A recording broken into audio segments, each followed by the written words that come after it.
Navnath Bakthisagar, Chapter 30, Sahasranagar and Krishnanagar. Citation: the recitation of this chapter will blind the thieves.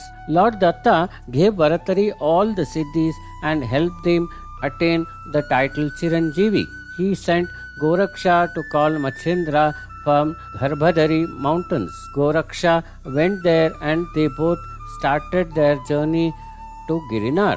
On the way was Kundalinipura, where they saw a young man laid down, groaning at the city square. He was the Prince Krishnanagar. The king Sheshagar cut his hands and legs in anger and threw him there. When both the Naths inquired, they got to know of the strange story. The king Sheshagar was barren for many years. He decided to make a minister responsible to handle the kingdom affairs and stay at Rameshwar in south. He left with his wife Mandakini. On the way, they stayed in a village at the confluence of the rivers of Krishna and Tungabhadra. That night, in his dreams, he got a divine vision of the Lord Panchamukhi Shankar, and he said, "King, at the confluence of both the rivers, you will get a shivling and an idol of Aparna. Bring it home and worship it, which will help you to attain a son." As seen in the dream, the next day the king found a Shivlinga and an idol of Parvati. The people were shocked. The king did the Prana Pratisthapana of that idol and built a temple for it. He regularly worshipped the idol in the temple. People started calling that deity Sangameshwar. The king found a baby boy in a miraculous way. At the same palace resided a Brahmin named Mitracharya and his wife Sharayu. Even they were a barren couple. Lord Shankara was sitting at Kailash mountain when he called the fairy Surochana for entertainment of his guards. While dancing, she felt attraction towards Lord Shankara. He got ferocious and ordered her to take a birth as a baby girl to a Brahmin. The fairy felt sad.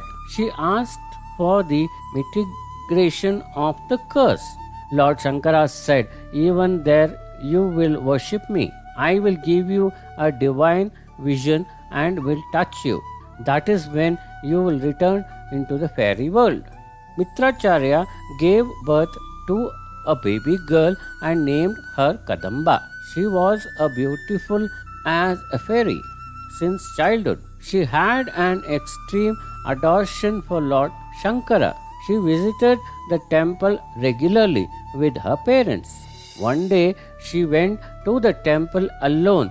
On her way back, Lord Shankara gave her divine vision. She got scared seeing him and started running. Lord Shankara caught her at the bank of the river Krishna.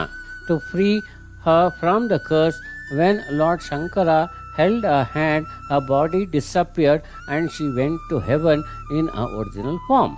A illumination fell from the body of Lord Shankara into the flowing Krishna river. At the same time, the king Sheshnagar was standing in the river to perform Agya to Lord's son. He took some water in his hands. Lord Shankara's illumination, which had come flowing with water, came into his hands. As soon as it touched the king's skin, a beautiful baby was formed out of it. The king was surprised. "I have got this child due to Lord Shankara's blessings, exactly the way I had seen in my dream." Saying this, he kept praising Lord Shankara every now and then. He gave the child to Mandakini and they both came back to the original city happily. They had got that child in the Krishna river, so they named him Krishnagar. Mandakini passed away after some years. Krishnagar was only 17 years old. The king saw a lot of girls for his son to get him married, but didn't like any. Even the king was a widower, so he decided to get married himself. He got married to the princess Bhujavanti, daughter of King Bhujadwaja from Chitrakoot. Princess Bhujavati was 13 or 14 years old. Because of this, Queen Bhujavanti Krishnagar had got into a big trouble. The queen had seen Krishnagar just once at the time of marriage. One day, when the king had gone hunting, Queen Bhujavanti saw Krishnagar while he was flying a kite. His handsomeness aroused her. She didn't know that he was a husband's son.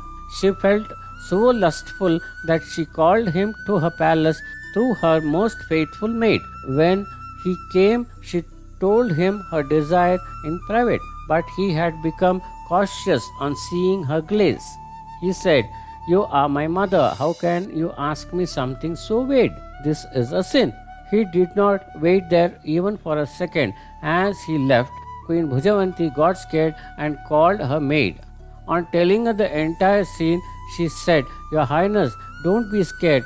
I will tell you a trick." Here we come to end of chapter 30 of Navnath Bakthisagar. Om Sai Ram.